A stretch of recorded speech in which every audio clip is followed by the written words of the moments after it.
I've got the whiteboard out, not a true whiteboard video. I think I'll throw it up under the category so we can find it easier, but I wanted to just do a quick video.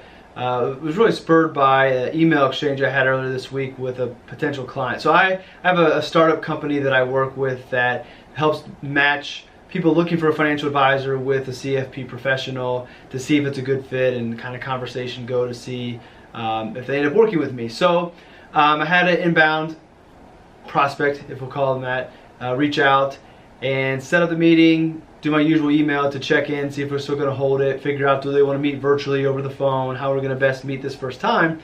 And the email response back I got was just basically, thanks for reaching out, but I've also talked to some other financial advisors, and I think right now I'm just going to focus on maxing out my 401k because that's what's the best thing for me right now.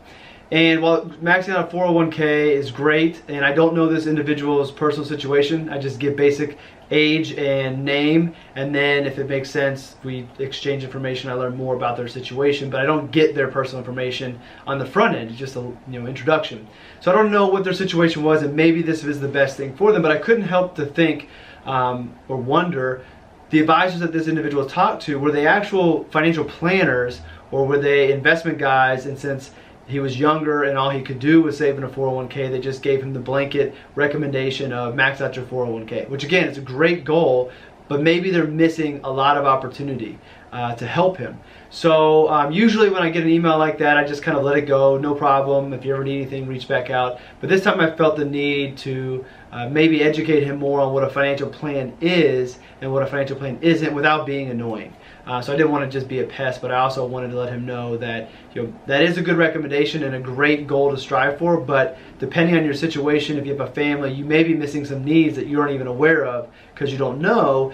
And if the advisors you talk to are just investment guys, they don't have a way to help you, or they're not going to help you because there's no way for them to be compensated for their time. So on the board I have a statement, or a little phrase, not even a phrase. Investment strategy does not equal financial plan.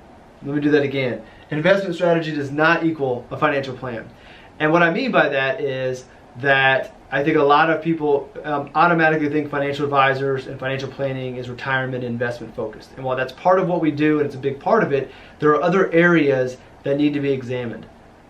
Josh Brown wrote a great post that I'll link to it underneath this video just about this, that an investment plan is not a financial plan. And in it he says a plan is a product, it's an ongoing service, it's alive, it doesn't just exist, it requires revision. And I think that's so great because a retirement plan and investment strategy, while it still needs to be revised, there's some changes from time to time, it's not alive. And a financial plan is alive because there are many other facets of life that come into play. That for this case, what I was thinking, being younger, if he has a family, does he have the proper amount of insurance? Does he have disability insurance? Does he have a will? What type of an emergency fund? Is there debt still from student loans that he's younger to work on? All these other things that have nothing to do with investing, have nothing to do with retirement, but are very, very important to a financial plan, and especially very important to a younger person getting their plan started, because it's important to plan for the long term, but also address these things early on so they don't just continue to compound and work against us. So the whole reason I wanted to do this video was just to put out there that don't just settle for an investment recommendation as your financial plan. And if a financial advisor is not willing to give you a plan or not willing to work with you because they can't manage your investments, then you need to find another financial advisor. You may get to the point where you can have a plan and hire somebody to manage the investments for you and work under that capacity, but you probably need a written plan. You probably need recommendations that cover more than just investment strategies, bigger picture things, more impactful to your life. And there are advisors that are out there to do it. This is not a plug for me, no call to action down below. This is just to let you know that there are advisors out there that do financial planning.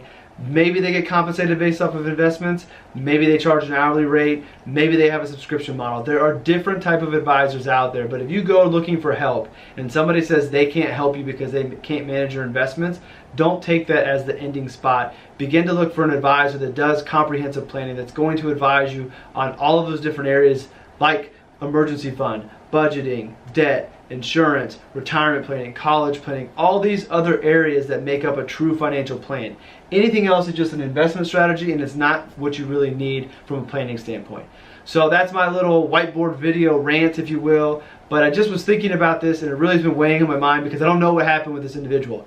Hopefully they max out their 401k and they meet with a planner and they get everything else in, and maybe he had everything in line and really the only thing to do was to max out the 401k. But was that really the best thing? Should he be doing a Roth IRA, do a Roth conversion? I just feel like his recommendation that he received was very lazy because the planner most likely couldn't charge him a fee to work with him, so he just gave him a blanket recommendation. Don't settle for that. Find a financial advisor that's going to do more. There are plenty of them out there. I've led resources before, so you can go through other blog posts to find who those are and where you could find an advisor doing that. But again, an investment strategy is not a financial plan. A financial plan is much bigger. The investment strategy is a piece that is derived from the financial plan. So my rant is over. Enjoy your day, and I'll see you in the next video.